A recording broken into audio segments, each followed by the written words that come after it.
Nós vamos abrir as Escrituras, você vai pegar a sua Bíblia e abri-la na primeira carta do apóstolo Paulo a Timóteo. Por favor, abra a sua Bíblia na primeira carta de Paulo a Timóteo. Nós iremos fazer a leitura do texto sagrado na primeira carta de Paulo a Timóteo, capítulo de número 2. E nós vamos fazer a leitura a partir do verso de número 5.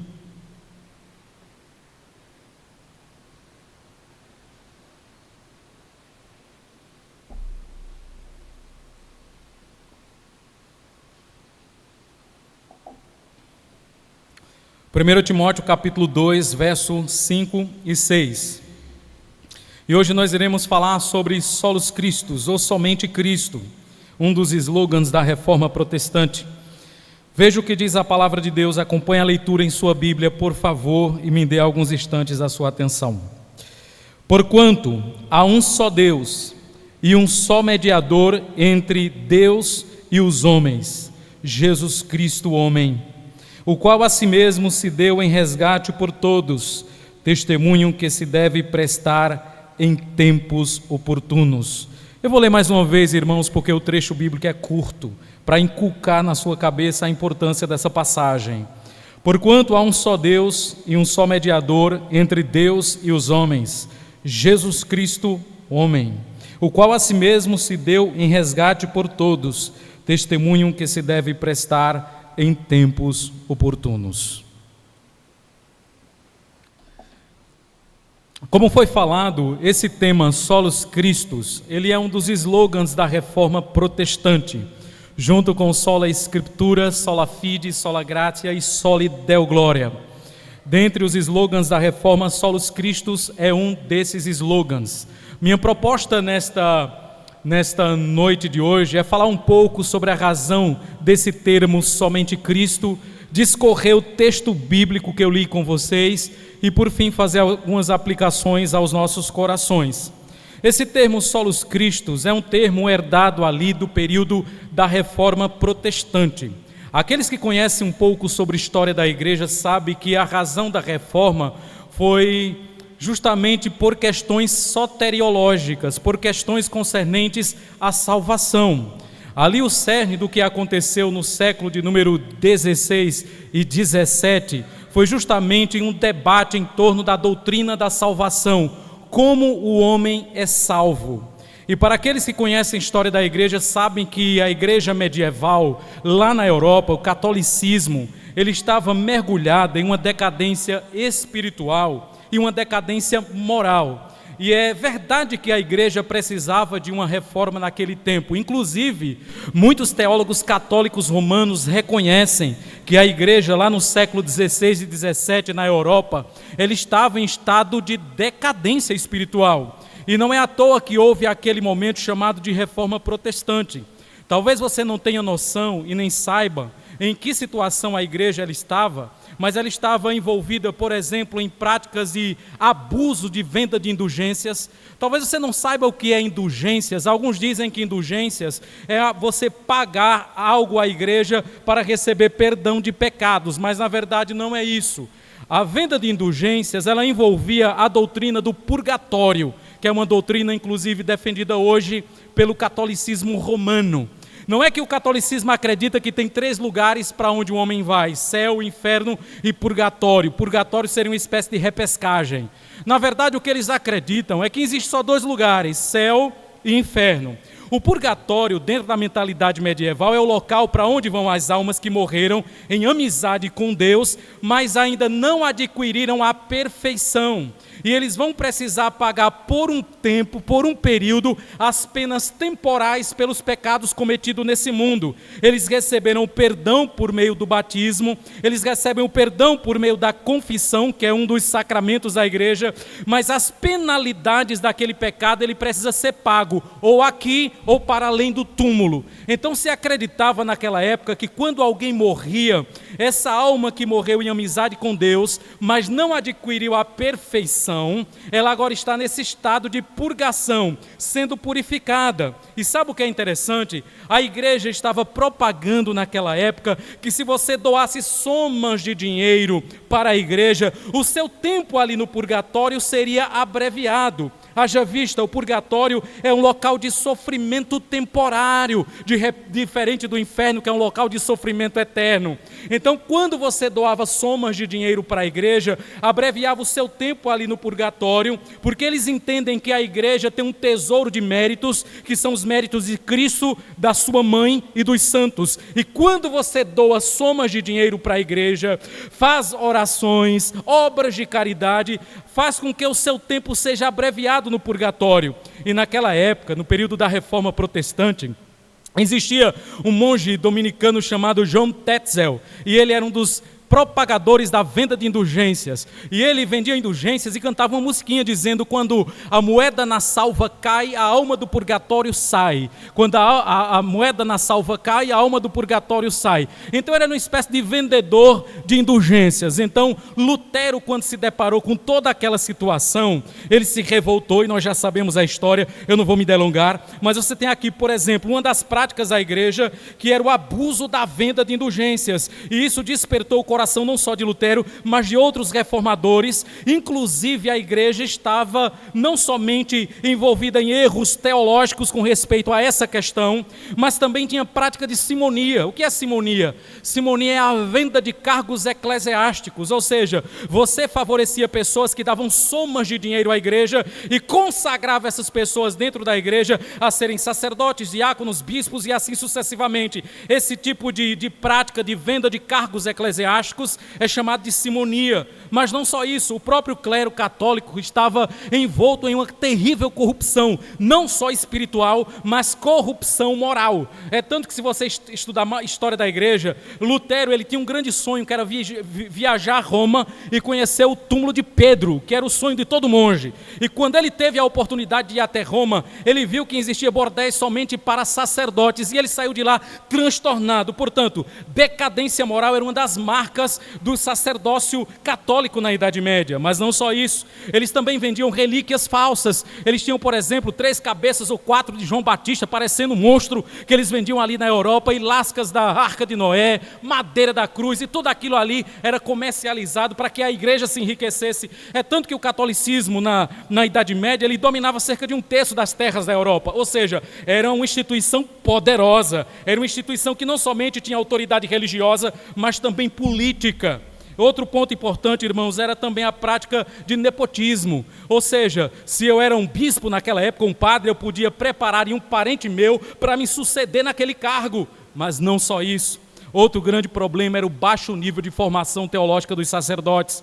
Houve um grande período chamado período áureo da teologia, que aconteceu no século XII e XIII, que é conhecido como escolasticismo. Sim, quando a gente pensa sobre esse termo escolasticismo, na nossa mente vem quem? Tomás de Aquino, Pedro Abelardo e talvez ali os grandes teólogos escolásticos da Idade Média. Depois que passou esse período da escolástica, a teologia entrou em decadência. Portanto, existiam sacerdotes que estavam conduzindo paróquias onde eles não tinham formação teológica, e a formação que tinha era uma formação pobre. Então, por causa dessas questões, é sabido que a igreja precisava passar por um processo de mudança, ela precisava passar por um processo de reforma. Então, quando houve um concílio da igreja católica chamado Concílio de Trento, eu quero chamar a sua atenção para que você entenda o porquê dos solos cristos. A igreja, quando foi acusada diante desses abusos que ela praticava, ela se reunia em um concílio chamado Concílio Tridentino, outro Concílio de Trento. O concílio da contra-reforma, que era uma forma de tentar parar o avanço da reforma protestante.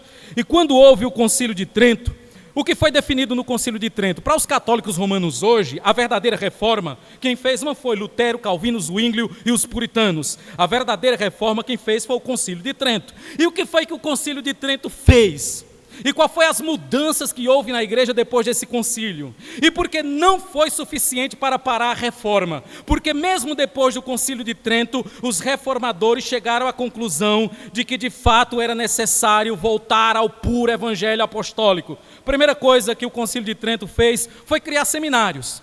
Como o clero católico ele estava em decadência teológica, então surgiu a necessidade de criar bons seminários para preparar bem os sacerdotes e os ministros para conduzirem as suas paróquias. Mas não só isso, eles também colocaram fim ao abuso da venda de indulgências, porque isso estava causando um escândalo terrível na igreja.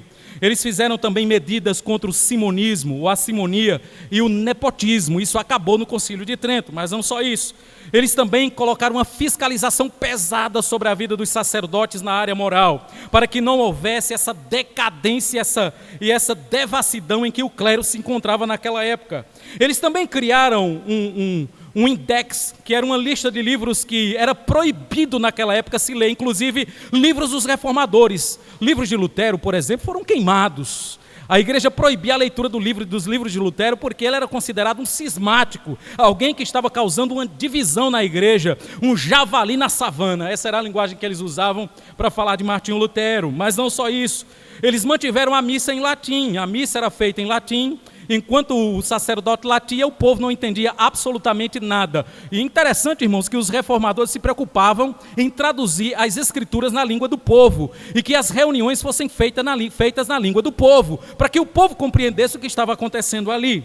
Eles criaram também a Companhia de Jesus, chamados jesuítas. Isso foi criado ali também no Concílio de Trento. E os jesuítas tinham basicamente algumas funções. Primeiro, trabalhar na área de apologética, defender a fé católica, na área de educação cristã e na área de missões, levar a fé católica avante. Então, criou-se ali a Companhia de Jesus.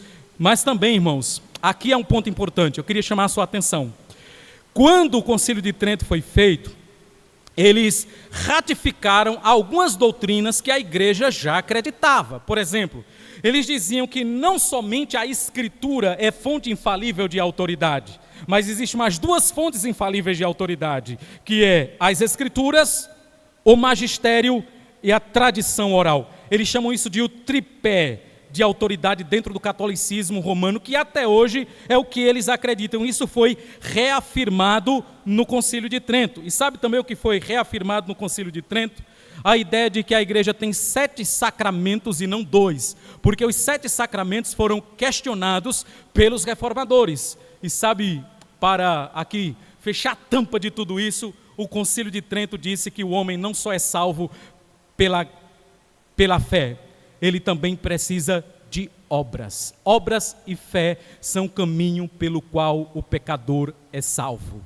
Por isso que os reformadores, quando olharam para Trento, eles falaram: não, a igreja deu passos importantes, mas não deu passos suficientes para a reforma. É por isso que o Concílio de Trento não parou o avanço da reforma. Quando a igreja disse que a salvação é por fé, mais mérito humano, os reformadores não aceitaram isso. É por isso que o solos Christus é uma forma de dizer que a salvação, ela se dá somente por Cristo e pelas obras de Cristo. As nossas obras são insuficientes para nos salvar. E um dos questionamentos do reformador Lutero era o seguinte: quanto de obra um homem precisa para poder ser salvo? E ninguém tinha resposta para isso.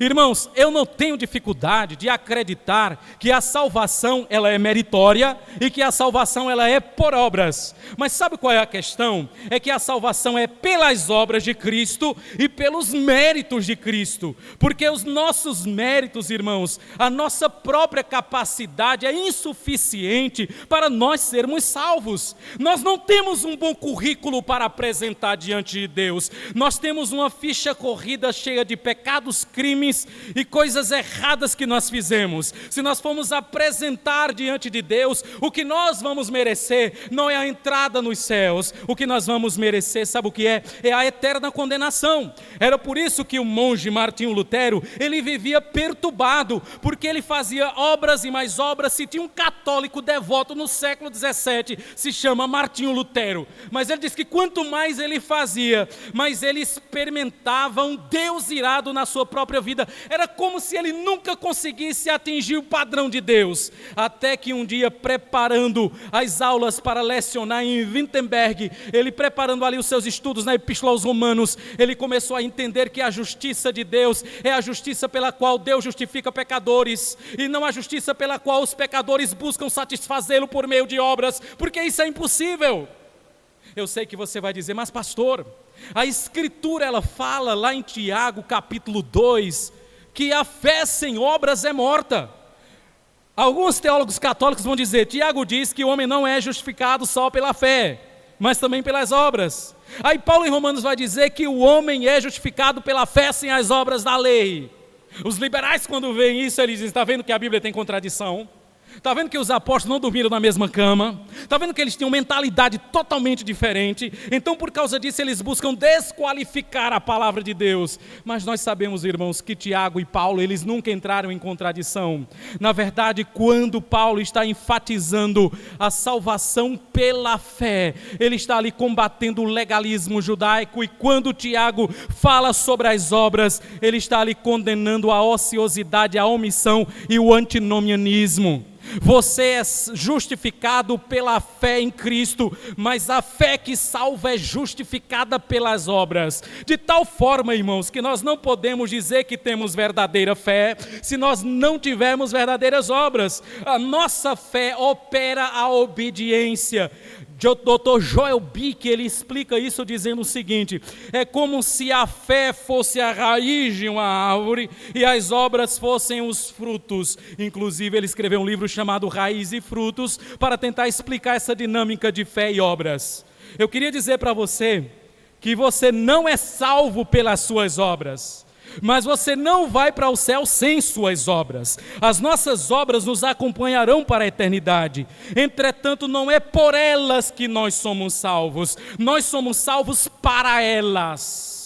Efésios capítulo de número 2 diz que nós somos salvos pela graça mediante a fé. Isso não vem de nós, é dom de Deus. Não vem de obras para que ninguém se glorie, pois somos feitura deles, criado em Cristo Jesus, para as boas obras que Deus preparou de antemão para que andássemos nelas. Ao mesmo tempo que ele nega as nossas obras em nossa salvação, ele vai dizer que Deus preparou boas obras para que nós andássemos nelas. Então, o fato de nós acreditarmos que a salvação é pela fé somente na pessoa bendita de Jesus, isso não elimina as obras. As obras, elas justificam a fé, da mesma forma que a fé justifica o pecador diante de Deus. Mas não é sobre isso que eu queria tratar com você nesta noite de hoje. Isso é somente uma introdução para mostrar a razão pela qual os reformadores propagaram que somente Cristo é quem salva o homem. Porque o Concílio de Trento foi insuficiente com respeito às reformas que eram necessárias na igreja. A igreja precisava de reforma. E eu entendo que, na verdade, a reforma realmente aconteceu quando os reformadores levaram avante esse slogan tão poderoso e maravilhoso, somente Cristo. Meus queridos, como eu falei para vocês, a reforma protestante ela estava envolta no campo da soteriologia. A grande discussão ali era sobre como o homem é salvo. Nós estamos diante de um texto bíblico que trata sobre a exclusividade e a suficiência de Cristo em nossa salvação. 1 Timóteo capítulo 2, no versos 5 e 6, o apóstolo Paulo, quando escreve essa carta a Timóteo, ele vai iniciar o verso de número 1 aí do capítulo 2, dizendo que nós devemos orar por todos os homens. E o que seria orar aqui por todos os homens? Ele vai explicar que é orar por todos os tipos de homens, pelos reis e por aqueles que têm autoridade, para que tenhamos uma vida quieta e sossegada. E ele vai dizer também que isso é agradável ao nosso Deus, Salvador, que deseja que todos os homens sejam salvos e venham ao pleno conhecimento da verdade. O desejo de Deus é que todos os homens sejam salvos e venham ao pleno conhecimento da verdade. Aí ele vai dizer no verso 5, que é o texto dessa noite: porquanto há um só Deus e um só mediador entre Deus e os homens. Quando Paulo diz há um só Deus, ele está enfatizando algo muito importante, que é o monoteísmo judaico. E aqui eu queria dizer para você que a nossa fé, ela é uma fé monoteísta. Nós cremos em um único Deus, fiel e verdadeiro. Por que é importante dizer isso para nós? Porque nós somos acusados por muçulmanos e por judeus que nós somos politeístas. Na verdade, nós não adoramos um único Deus, nós adoramos 3 deuses, ao qual nós chamamos de Pai, Filho e Espírito Santo. Por causa dessas acusações de judeus e muçulmanos, é preciso às vezes lembrar para nós de que nós adoramos um único Deus. Nós não adoramos 3 deuses, todavia, o único Deus que nós adoramos, ele se manifesta em 3 subsistências, ou em 3 pessoas distintas, o Pai, o Filho e o Espírito Santo. Quando Paulo diz há um só Deus, ele está enfatizando a unidade de Deus, porque Deus de fato é um. Nós não amamos, servimos e adoramos a 3 deuses, mas nós adoramos a um único Deus que subsiste em 3 pessoas distintas. É por isso que quando alguém pergunta para você, qual é o seu Deus? Você diz o quê? Meu Deus é Pai, Filho e Espírito Santo. Quando nós saímos das nossas casas para adorar o Senhor, nós estamos indo adorar Pai, Filho e Espírito Santo. Qual o nome do seu Deus? Pai, Filho e Espírito Santo. Nós nunca podemos nos esquecer disso. É uma única essência, 3 subsistências. Você pode dizer que Cristo é Deus, você pode dizer que o Espírito Santo é Deus, que o Pai é Deus, mas nessa soma não diga que é 3 deuses. Esse 1 mais 1 mais 1 dentro da teologia é sempre igual a 1, nunca é 3. Se você falar que é 3, você vai cair num problema, você vai cair aí em heresia, porque nós não adoramos 3 deuses, nós adoramos um único Deus. Por um lado, nós somos acusados por judeus e muçulmanos de adorarmos 3 deuses, e os unicistas, eles também nos acusam, que são movimentos sectários dentro do protestantismo, que dizem que na verdade há um só Deus, e Pai, Filho e Espírito Santo é 3 nomes que Deus tem. Isso também é chamado de modalismo, é uma heresia.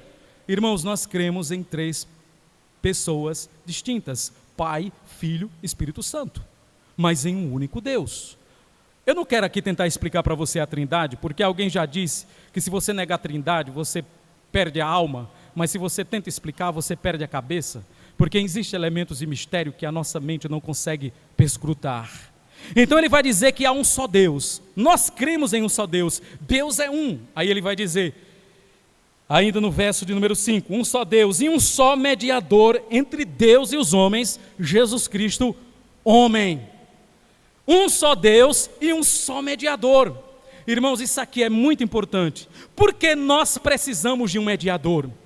Porque Cristo é o único mediador. Porque nós não temos mediadores secundários, como ensina a teologia católica romana, porque nós cremos em um único mediador. E qual a necessidade de um mediador? Um mediador, irmãos, é alguém que fica entre 2 partes, é alguém que se interpõe entre 2 partes para levá-las à conciliação. O mediador mostra para nós que nós estávamos em rebelião contra Deus. A mediação mostra para nós que antes de Cristo nós estávamos em conflito, em guerra com o Senhor. O nosso relacionamento com Deus não era marcado por comunhão, era marcado por conflito, não era marcado por paz, era marcado por guerra. Deus não era nosso amigo, Deus era nosso inimigo. Por isso que nós precisávamos de um mediador, alguém que reconciliasse essas 2 partes. Nós não tínhamos condições por nós mesmos de nos achegarmos a Deus. A Bíblia diz em Efésios 2 que nós estávamos mortos em delitos e pecados. Nós não tínhamos condições de reagir diante do Senhor. Nós não podíamos dar nenhum passo diante dele. É por isso que nós precisamos de um mediador. Você já se deparou dentro da igreja com, por exemplo, irmãos que estão vivendo em conflito, mas o conflito é tão agudo, tão severo, que quando os 2 se sentam para resolver, eles pioram a situação, eles não conseguem resolver, eles brigam mais ainda. Eu já tive que me deparar com situações assim, em que para resolver o conflito entre 2 irmãos, eu tive que intervir. Sabe o que é isso? Mediação. É o momento em que eu estou ali, abro espaço para que um fale, depois o outro fale, mande um calar a boca, depois diga o outro que fale, e assim sucessivamente, para que os 2 cheguem num acordo. Sabe o que é isso? Mediação. Então nós estávamos em conflito com o Senhor. em guerra com o Senhor. E essa é a razão da mediação. E Cristo, ele veio justamente para pôr fim a esse conflito entre nós e Deus, entre Deus e nós. E Cristo, como mediador, foi escolhido pelo próprio Deus, e ele não foi escolhido por acaso. O texto vai dizer que ele é o nosso único mediador, Jesus Cristo, homem. Por que ele faz questão de dizer homem? Porque Deus não colocou um anjo para ser mediador? Porque Deus não colocou Miguel, Gabriel para ser mediadores?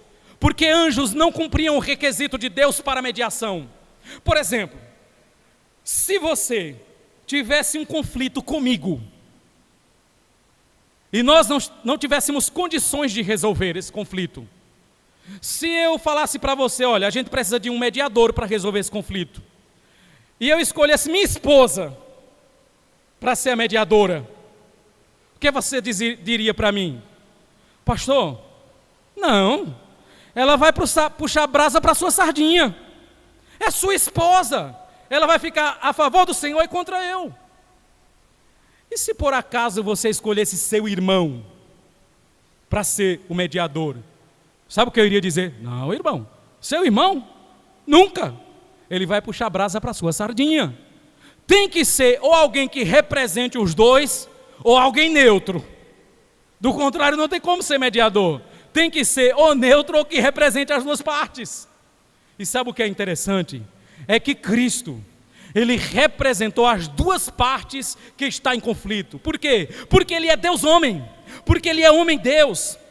Cristo, como mediador, ele representa os dois lados da moeda. Ele nos representa porque ele é homem, e ele representa o Senhor porque ele é Deus. Você lembra que Cristo, ele tem duas naturezas?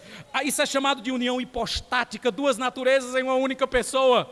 Portanto, Cristo consegue, irmãos, como mediador, abarcar essas duas partes, Deus e o homem.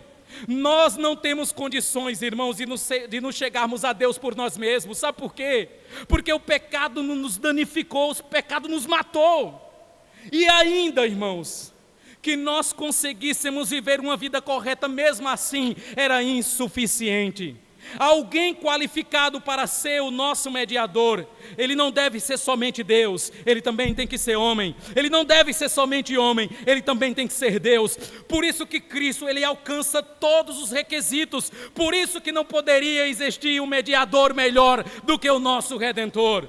Quanto à humanidade, ele está unido conosco. Quanto à divindade, ele está unido ao Pai. Quanto à sua natureza humana, ele é um conosco. Quanto à natureza divina, ele é um com o Pai. Quanto à humanidade, ele é ontologicamente ligado a nós. Quanto à divindade, ele está ontologicamente ligado ao Pai. É por isso que ninguém pode ser salvo sem Jesus. É por isso que ninguém tem condições de ir até Deus rejeitando Cristo. Cristo é o único mediador, o que significa que não há mediadores. Aí a teologia romana diz assim: vocês criticam dizendo que nós temos outros mediadores além de Cristo, mas quando você pede um irmão para orar por você, ele está sendo um mediador. Quando você diz, irmão João, ore por mim, ele está ali entre você e Deus, lhe apresentando ao Senhor, ele é um mediador. Então, se ele é um mediador, Maria pode ser uma mediadora, Pedro, Paulo, João, Tiago e assim sucessivamente, e todo o panteão de santos do catolicismo romano. Veja, nós temos irmãos que são intercessores, eles intercedem por nós a Deus. Mas sabe por que eles não são mediadores? Porque você tem acesso direto ao Senhor por meio de Cristo. Você tem acesso, lembra que quando Cristo morreu o véu foi rasgado? E depois os judeus tentaram costurar? Aí depois no ano 70, Tito, o general romano, destrói tudo. Quando o véu se rasga, é justamente isso, irmãos, é Deus preparando para nós o novo e vivo caminho, como diz o autor de Hebreus, para que nós venhamos ter acesso direto ao Senhor. Quando nós pedimos para um irmão orar por nós, nós estamos pedindo para ele interceder junto conosco a Deus, mas não é que ele é um mediador como é Jesus Cristo. Na verdade, irmãos, nós só temos um mediador, o único e exclusivo mediador é Jesus Cristo, e esse mediador, irmãos, ele é homem, ou seja, ele se identifica conosco. Nós não temos um sumo sacerdote que não possa se compadecer de nossas fraquezas, mas um que como nós foi tentado em tudo, porém sem pecado. Eu queria nesta noite que você se deslumbrasse com o seu Redentor, com Jesus Cristo. Ele é o único mediador. E aqui eu queria dizer uma coisa, irmãos, que eu considero fundamental. Os judeus e muçulmanos, eles nos acusam de adorarmos 3 deuses, mas eu tenho uma acusação para fazer também contra eles. Eles querem encontrar Deus rejeitando Cristo. Eles querem encontrar Deus rejeitando Jesus. Irmãos, Cristo é o único meio pelo qual o homem se chega a Deus. Cristo é o único meio pelo qual Deus se chega ao homem. Não há outro meio, não há outro caminho. Judeus e muçulmanos, eles acreditam no Deus que criou os céus e a terra, mas eles rejeitam Cristo. E Cristo disse: quem não tem a mim, também não tem o Pai. João capítulo 14, verso 6. Eu sou o caminho, a verdade e a vida. Ninguém vem ao Pai senão por mim. Se você falar para mim: pastor, eu acredito que judeus e muçulmanos estão salvos, mesmo rejeitando Jesus, eles estão rejeitando o único meio que pode salvá-los. Como é que eu posso dizer que eles estão salvos? Irmãos, Cristo, Ele é o mediador, Ele é a ponte, Ele é aquela escada que liga a terra aos céus que Jacó viu lá do livro de Gênesis. De tal forma que nós não temos como nos chegarmos a Deus, senão por Jesus Cristo. Eu sei que a teologia medieval, romanista, ela vai dizer o seguinte: perceba como uma teologia mal construída, muitas vezes ela tem um aspecto de lógica.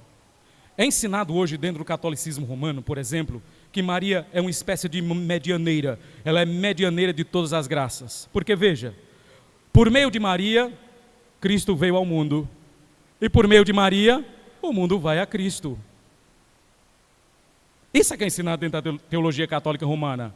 Cristo, para vir a esse mundo, Ele veio por meio de Maria, ela foi a intermediária. Para você ir até Cristo, também tem que ser por meio dela. Ela é um caminho mais rápido para você chegar a Jesus. Veja, eu estou convencido que a primeira premissa está correta. Cristo veio ao mundo por meio de sua mãe. Todavia, isso não se segue. Nós vamos a Cristo diretamente. Isso não se segue. Maria precisou tanto quanto do seu filho como mediador. Da mesma forma, irmãos, que nós também precisamos. E é maravilhoso saber que nós temos acesso direto àquele que fez os céus e a terra por meio de Jesus Cristo. Nós não temos mediadores além de Cristo.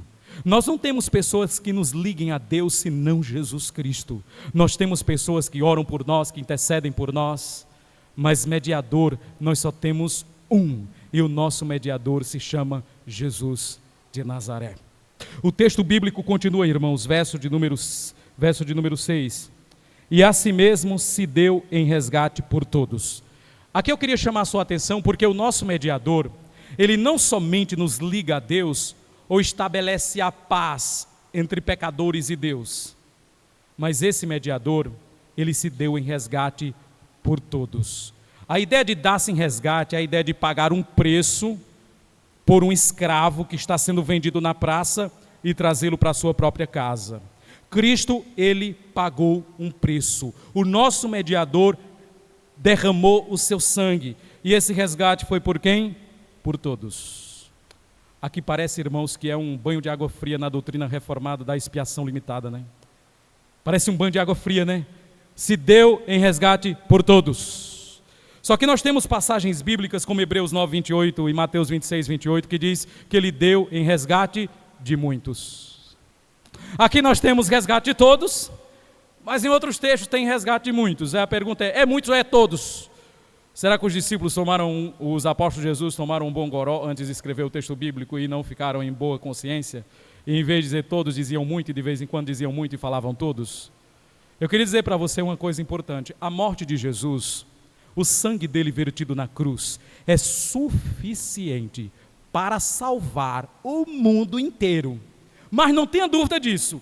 Cada gota de sangue derramada por Jesus na cruz tem virtude e poder para salvar o mundo inteiro. E o mundo inteiro é o mundo inteiro mesmo.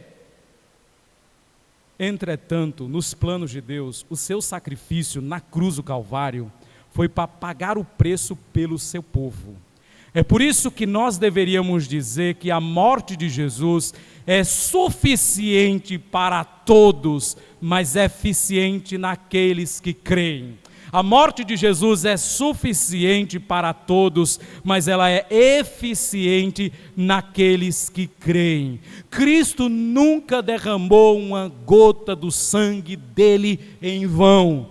Nenhuma gota do sangue do nosso Redentor foi derramada em vão. O que a morte de Cristo tensionava fazer, ela de fato fez. Eu prefiro dizer que a limitação da morte de Jesus está em sua extensão e não em sua eficácia, do que dizer que a sua limitação está em sua eficácia e não em sua extensão, como diz, por exemplo, a teologia arminiana. Eu acredito, irmãos, que a morte de Jesus, as gotas do sangue dele derramado na cruz, tem poder e virtude para resgatar cada ser humano. Mas Deus não quis salvar cada ser humano. É por isso que nenhuma gota do sangue de Jesus foi derramada em vão. Cristo, quando morreu na cruz, ele não morreu para tornar as pessoas salváveis. Ele morreu para salvar de fato. É tanto que o nome Jesus significa aquele que salva, o salvador do seu povo. Cristo morreu na cruz não para abrir a porta da salvação. Cristo morreu na cruz para de fato salvar. Nós não podemos nos esquecer disso. Algumas pessoas chegam a ensinar e dizer: Cristo morreu, resgatou o escravo, mas não levou para casa. Quando um senhor de escravo resgatava o escravo, ele levava automaticamente para sua casa. Então Cristo paga o preço, resgata e o escravo fica na praça. Não, ele mesmo conduz esse escravo à sua própria casa. É por isso que os servos de Cristo são chamados de escravos dele. E o texto bíblico ainda continua, irmãos, veja ainda o verso número 6. Ele se deu em resgate por todos, testemunho que se deve prestar em tempos oportunos. Qual é o testemunho que nós devemos prestar em tempos oportunos? O testemunho de que há um só Deus. O testemunho de que existe só um mediador entre Deus e os homens. E o testemunho, irmãos, de que esse mediador, ele deu sua vida por nós. Isso é maravilhoso. Hoje nós estamos pensando sobre a exclusividade de Cristo na mediação. Somente Cristo. É por isso que os reformadores se revoltaram contra toda aquela parafernália defendida pelo catolicismo medieval, de que os santos são mediadores, de que os santos são medianeiros. Não só existe um mediador entre Deus e os homens, Jesus Cristo, o homem. Ele é o único mediador e não há outro. Algumas considerações. A primeira delas, irmãos, é que Cristo, ele é o único meio pelo qual o homem pode se chegar a Deus e ser reconciliado com Ele. Nós não temos outros meios, irmãos, de reconciliação. Cristo, ele é exclusivo na mediação e ele é suficiente. Quando nós falamos que Cristo é suficiente, sabe o que é que eu quero dizer para você e para mim? Que nós somos insuficientes. A suficiência de Cristo aponta para a nossa insuficiência. Nós não somos capazes, irmãos, de nos ligarmos a Deus por nós mesmos. Nós não somos capazes de nos salvar pelas nossas obras, pelos nossos méritos, pela nossa performance, capacidade, obras meritórias. Nós não temos condições de fazer isso. O homem está distante de Deus por causa do pecado, e essa distância é abismal. Por isso que na salvação quem tomou a iniciativa foi o Pai ao enviar o Filho. Sabe por quê? Porque você não tinha condições de ir até Deus, você não tinha condições de ir até o Senhor, mas Ele veio até você por meio de Cristo. Isso é maravilhoso. Sabe por que Deus enviou um mediador a esse mundo? Porque eu e você não tínhamos condições de nos salvar. A vinda de Cristo a esse mundo mostra nossa insuficiência. E eu queria dizer uma coisa para você. O mediador que é Jesus, ele não somente lhe liga ao Pai, mas ele lhe mantém nos braços do Pai. Porque Cristo, ele não lhe liga ao Pai e diz: a partir de hoje agora é com você. Eu lhe liguei ao Pai, agora dê seus pulos. Já pensou, irmãos? Se Cristo nos salvasse, nos ligasse ao Pai e falasse: agora só depende de você. Quem seria salvo? Ninguém. Quem escaparia da condenação? Ninguém. Quem se livraria do inferno? Ninguém. É por isso, irmãos, que Cristo, ele é também o sumo sacerdote que intercede por nós. Nós não caímos, irmãos, por causa da intercessão de Cristo. Nós não caímos por causa da mediação de Cristo, porque Ele está segurado em nossos braços, porque Ele nos apoia, porque Ele está nos ligando ao Pai. Do contrário, nós não subsistiríamos. Você é insuficiente. É por isso, irmãos, que o Evangelho de Jesus, ele é ofensivo, porque o homem está querendo sempre ter algum tipo de glória em tudo que ele faz. Perceba se não é assim. Quando você conta uma história sobre você, você tem a tendência de se exaltar na história ou de se humilhar? Se exaltar. muitas vezes mentindo, acrescentando coisas à história para se sobressair. Quando você vai falar de você, você fala contando vantagem? Ou se depreciando? Contando vantagem. Então já imaginou se a salvação dependesse de você? Se você conseguisse com seus dedos e eu com os meus acrescentar alguma coisa na salvação, o que a gente faria? Entraria no céu de nariz empinado, dizendo: eu estou aqui, eu sei que Cristo fez uma parte, mas eu tive que fazer outra, 50% dele, 50% meu. As nossas obras, irmãos, 100% delas, nos leva só a um lugar: a eterna condenação. Somente as obras de Cristo, somente o que Ele fez, pode nos dar realmente vida eterna. Cristo, irmãos, Ele é o único meio pelo qual o homem se chega a Deus.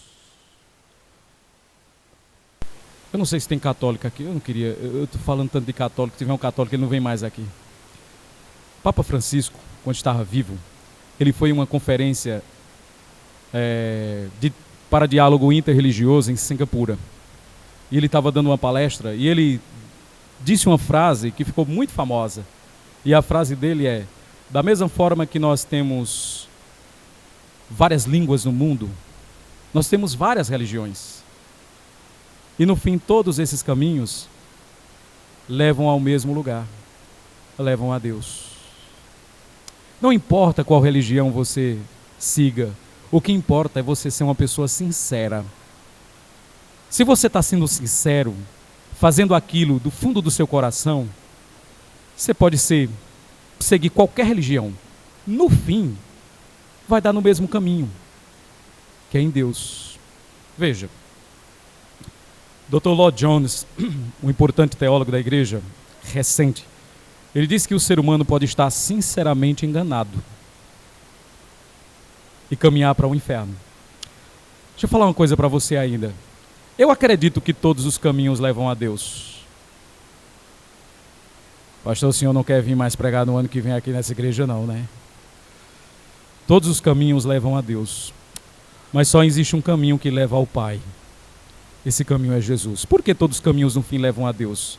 Porque todos nós estaremos diante do seu santo tribunal. Quando o homem fechar os olhos nesse mundo, ele estará diante do Senhor. Então, no fim, dependente da religião que você seguiu, você estará diante de Deus. Mas só existe um caminho pelo qual você estará diante do Pai. Esse caminho é Jesus Cristo. Talvez o Papa Francisco tinha boas intenções em falar isso, mas isso é um ataque frontal, um abuso às Escrituras Sagradas, que mostra para nós a exclusividade de Jesus Cristo. Os muçulmanos, eles olham para Jesus e veem Jesus como um profeta. Alguns judeus olham para Jesus, veem Jesus como um profeta, e outros como um embusteiro, como um mentiroso. Eles rejeitam tacitamente Jesus Cristo. E me deixa pensar com você uma coisa aqui muito importante. Cristo, ele diz que é o único caminho. Ele diz que ninguém vai ao Pai senão por Ele. Ele se apresenta como o único mediador. Ele diz que é Filho de Deus. Como alguém será salvo rejeitando Jesus Cristo? Como alguém pode ser salvo rejeitando Jesus? Sim, o muçulmano acredita que Jesus é um profeta, parecido com o Mohammed. Mas deixa eu falar uma coisa para você. Jesus não é só profeta. Tem gente que acredita que Jesus é um filósofo, tipo ali, inteligente, como Augusto Cury. Dizem que Jesus é um mestre de moral, um professor de ética. Tudo isso é bonito, mas nós precisamos reconhecer Jesus como de fato Ele é, como Ele disse ser. E quem Ele disse que era? O Filho de Deus. Lewis diz o seguinte, que se Cristo disse que era Filho de Deus e não era, Ele é um mentiroso. Mas se Ele se achava Filho de Deus e não era, Ele é um lunático. Mas se Ele é quem disse ser, de fato, Ele é o Deus verdadeiro. Nesta noite de hoje, eu queria conclamar vocês, seu coração, a que possamos, irmãos, olhar para Cristo como o único meio pelo qual o homem se chega a Deus. E não só isso, A mediação de Cristo também, irmãos, é a única mediação necessária para que o homem seja salvo. Você não precisa que alguém medie sua salvação. Cristo é o único mediador. E com isso eu não estou negando a importância que pessoas tiveram na nossa vida. Pessoas que pregaram o evangelho para você, pessoas que lhe trouxeram para a igreja, elas foram importantes. Elas foram instrumentos nas mãos de Deus para trazer você à fé. Mas nunca se esqueça que a única mediação necessária para a salvação é a mediação de Jesus Cristo. Sem a mediação de Jesus Cristo, não há esperança para ninguém. E terceiro, a mediação dos santos, irmãos, ainda é um ensino que carece de subsídios bíblicos. Veja, um dia me perguntaram, falaram assim: pastor, o senhor acredita que aqueles que morrem, eles oram no céu? Eu disse: veja, eu tenho um precedente bíblico para isso. Apocalipse capítulo 6, verso 9, diz que aqueles que morreram e foram degolados pelo anticristo, pela besta, eles estão diante de Deus clamando por justiça. Então existe oração nos céus? Existe. Existe sim. Eu não tenho dificuldade com respeito a isso. O meu problema não é a intercessão dos que morreram. O meu problema é a intercessão dos que morreram pelos vivos ou dos vivos para eles. Isso parece mais um espiritismo com a roupagem evangélica. A Bíblia sempre condenou a consulta aos mortos. Mas, pastor, aqueles que morreram em Cristo, eles não estão mortos. Eles estão vivos. É verdade. Mas não é verdade. Eu queria dizer para você uma coisa. Aqueles que morrem em Cristo, eles morrem e não morrem. Eles estão vivos, mas não estão vivos. Por que eles estão vivos? Porque a alma do homem é imortal. Quando o homem morre, a alma subsiste à morte do corpo. Todavia, ainda assim, eles estão mortos. É por isso que eles aguardam a ressurreição. Por quê? Porque estão mortos. Nós não podemos negar isso. E já imaginou se você tivesse um santo padroeiro? Vamos supor que você tem um santo padroeiro. Quem é seu santo? Que media, que faz um intermediário entre você e Deus. Vamos supor que é São Jorge. Ok. Não só você tem São Jorge como mediador, mas milhares de pessoas têm. E eu fico pensando, como é que São Jorge sabe, todo mundo está pedindo a ele? Ele adquiriu um atributo que só Deus tem, chamado onisciência. É como se os santos, depois de mortos, eles fossem divinizados. E nós sabemos que depois que o homem morre, ele ainda continua homem, limitado, com limitações. Portanto, nessa noite de hoje, eu queria dizer para você que só há um Deus, só há um mediador entre Deus e os homens, Jesus Cristo, aquele que se deu em resgate por todos. E é isso que nós devemos pregar em tempo oportuno. Eu queria convidar você a ficar de pé nesta noite de hoje. Nós iremos no decorrer, irmãos, dessa conferência falar sobre a exclusividade de Cristo na salvação, na pregação e na vida cristã. Hoje nós falamos um pouco sobre somente Cristo. E de fato é somente Ele, irmãos. Não tem outro. Amém. Deus abençoe, irmãos.